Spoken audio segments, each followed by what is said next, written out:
paix de ressuscité soit avec vous. Nous sommes aujourd'hui au 7e dimanche du temps de Pâques. Et dimanche prochain, ce sera la fête de la Pentecôte. La célébration de ce dernier dimanche du temps pascal est très particulière en bien des égards. D'abord, nous nous situons dans le sillage des apôtres qui, après l'ascension de Jésus, sont montés suivant ses instructions au Cénacle.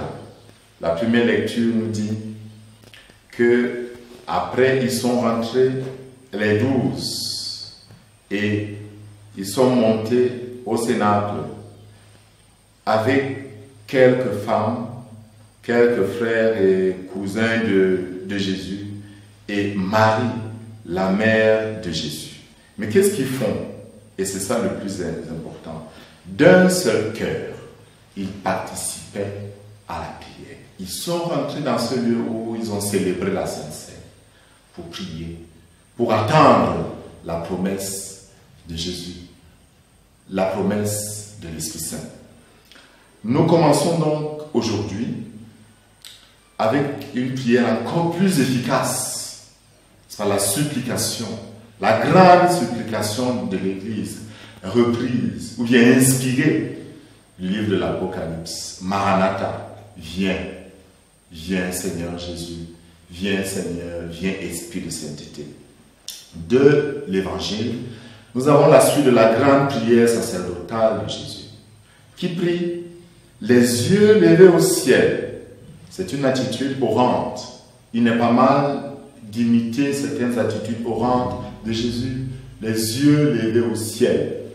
Et qu'est-ce qu'il demande à son Père? Il lui demande d'abord, comme première chose, de le glorifier, c'est-à-dire de faire en sorte que sa vie soit le lieu de la manifestation de la vie que lui, le Père, a donnée à son Fils Jésus. Pour que sa vie, le don de sa vie, sa croix, le scandale de la croix, sa mort, sa résurrection, soit le lieu où la vie dont il est l'incarnation se manifeste pleinement. Et cette gloire est effectivement la gloire du Père. C'est l'heure de Jésus. Rappelons-nous que le jour où Jésus accomplit le premier miracle à Cana de Galilée, il dira à sa mère que mon heure n'est pas venue. L'heure de Jésus n'est pas le moment de faire des miracles, c'est l'heure de faire le miracle, c'est-à-dire de se donner. Ayant aimé les siens qui étaient dans le monde, il les aima jusqu'au bout. Cette heure-là, c'est l'heure où Jésus obéit totalement, déchire son être et se donne au Père. D'où le lieu de la manifestation de la vie, de la gloire. Voilà pourquoi il dit que la vie éternelle, c'est de connaître lui le Père et celui qui l'a envoyé. Nous savons que dans la Bible, la connaissance n'est pas une connaissance intellectuelle. Quand on dit Abraham connut sa femme, Sarah, ça ne veut pas dire qu'il avait une idée de Sarah, non. Ils se sont unis intimement. La prière de Jésus, c'est que nous soyons intimement unis au Père par lui. Et la conséquence, c'est que nous soyons unis entre nous. Voilà pourquoi la prière de Jésus continue, n'est-ce pas, dans la prière pour l'unité, que nous soyons un, comme lui et le Père sont un.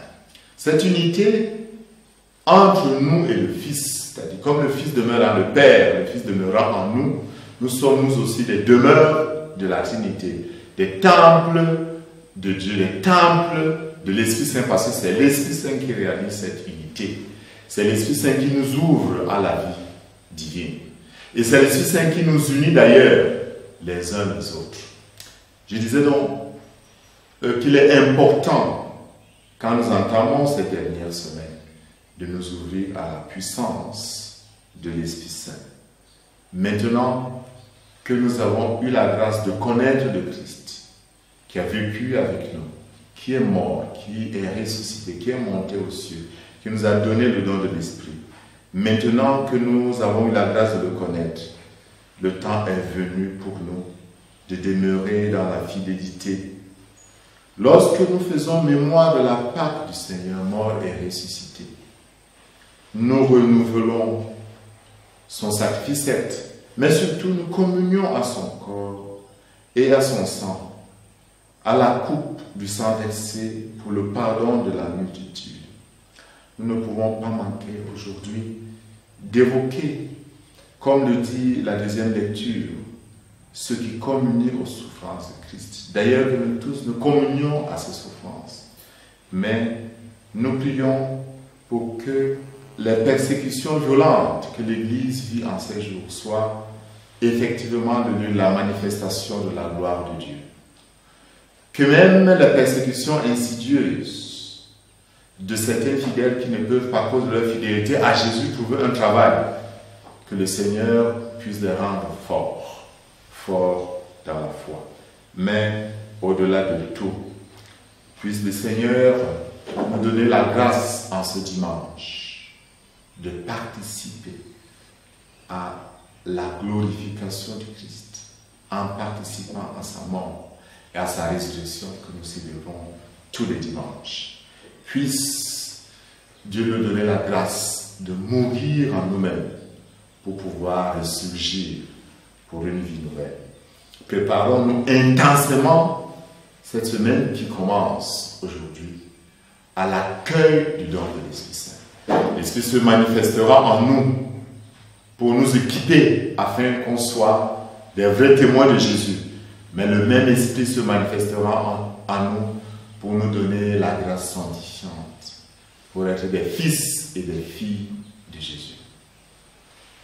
Que Dieu, dans son amour immense, nous ayant plongés dans la mort et la résurrection de Jésus, nous relève de toute mort, afin que l'Esprit qui a donné la vie à Jésus puisse aussi donner la vie à nos corps mortels. Que Dieu, dans son amour, vous comble de sa tendresse, de sa grâce. Que sa gloire se manifeste dans nos vies. Que Dieu vous donne à tous et à chacun la grâce de participer à sa victoire. Que la lumière de Jésus transfiguré illumine vos vies. Que la lumière de Jésus ressuscité illumine vos vies. Que la lumière de Jésus qui monte au ciel illumine vos vies. Mais au-delà de tout, que la lumière de Jésus dans la gloire du Père descende sur nous et fasse de nous des vrais fils et filles de sa grâce. Qu'il nous bénisse, le Père, le Fils et le Saint-Esprit. Amen.